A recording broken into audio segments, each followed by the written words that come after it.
बहुत समय पहले की बात है। एक छोटे से गांव में रामू नाम का एक किसान रहता था।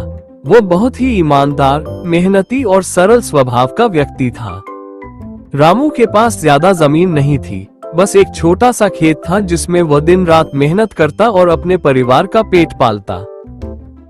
हर सुबह वो सूरज उगने से पहले खेत में पहुंच जाता, मिट्टी जोतता, बीज बोता और पौधों की देखभाल करता।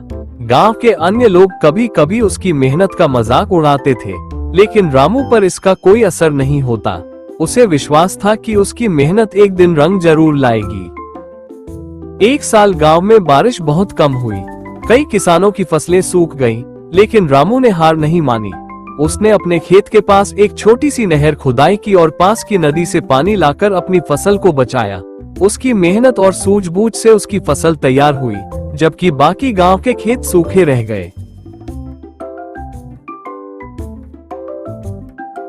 जब फसल तैयार हुई तो गांव के लोग रामू के पास आए और बोले, रामू भैया, आपने तो कमाल कर दिया। हमें भी सिखाओ कि आपने ये कैसे किया। रामू मुस्कुराया और बोला, मैंने कुछ खास नहीं किया, बस मेहनत और धैर्य नहीं छोड़ा। अगर हम कठिनाई में भी प्रयास करते रहें, तो रास्ता खुद ब खुद मिल जाता है। उस दिन से गांव के सभी लोग रामू की इज्जत करने लगे और उसकी तरह मेहनती बनने की कोशिश करने लगे।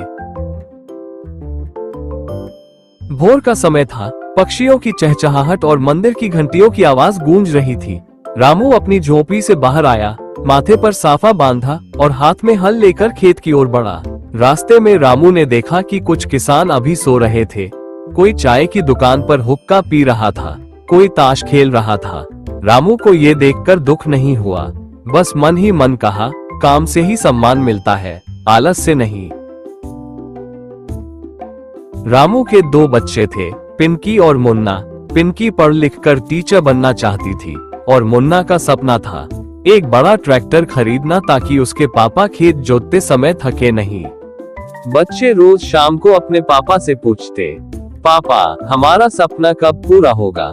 रामू मुस्कुराकर कहता, जब बारिश साथ देगी, जब मेहनत रंग लाएगी, तब हम भी सपनों की फसल काटेंगे। रामू का जीवन सरल था, पर आर्थिक बोझ भारी था।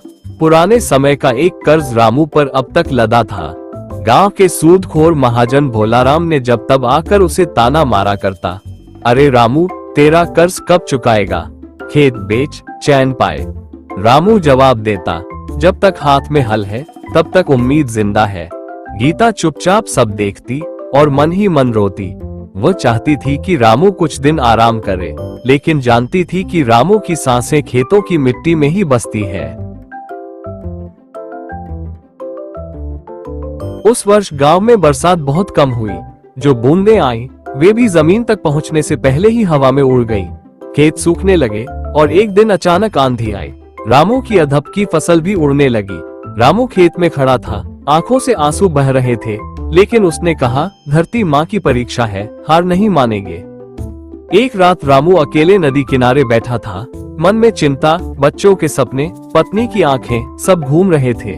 उसे एक क्षण के लिए लगा, शायद मर जाना आसान होगा।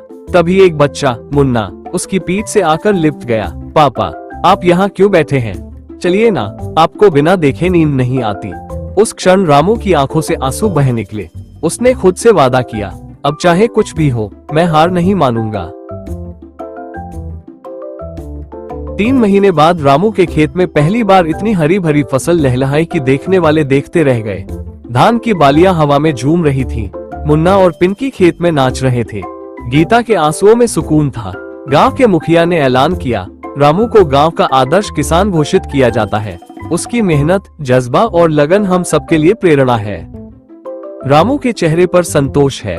वो मिट्टी को हाथ में लेकर कहता है, ये मिट्टी मेरे खून पसीने की साक्षी है। जिसने इसे थामा, वो कभी हार नहीं सकता।